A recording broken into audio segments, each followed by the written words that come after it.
L'effondrement est survenu tard hier soir sur la rue Bagotte à Québec. Les pompiers ont dû évacuer 2 résidents, soit un homme et une femme, par le toit. Le couple d'octogénaires a dû être transporté à l'hôpital pour traiter un choc nerveux, mais n'ont subi aucune blessure grave. Les témoins présents hier affirment avoir ressenti une secousse ressemblant à un tremblement de terre. En tout, une douzaine de personnes ont dû être évacuées par mesure de sécurité. Ils sont présentement pris en charge par la Croix-Rouge.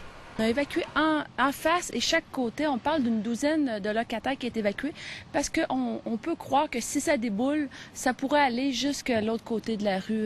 Des travaux d'excavation dans le secteur pourraient être à l'origine de l'effondrement. Toutefois, la compagnie responsable de l'excavation croit plutôt qu'il s'agit de la machinerie utilisée hier après-midi par la Ville de Québec pour effectuer des travaux d'asphaltage qui auraient fragilisé le vieux bâtiment. L'asphaltage, on en fait à grandeur de la ville, des excavations importantes. La ville elle-même en réalise. On a près de 200 chantiers à travers la ville, vous savez, et dans des milieux où les bâtiments peuvent être aussi de même nature que ceux-là, et on n'a jamais eu ces problèmes-là. L'immeuble âgé de 85 ans est en bon état et le propriétaire avait récemment refait son solage. La Ville de Québec n'est pas responsable des immeubles privés et demande aux propriétaires de sécuriser les lieux d'ici 48 heures. On est arrivé ce matin, l'entrée d'eau était ouverte.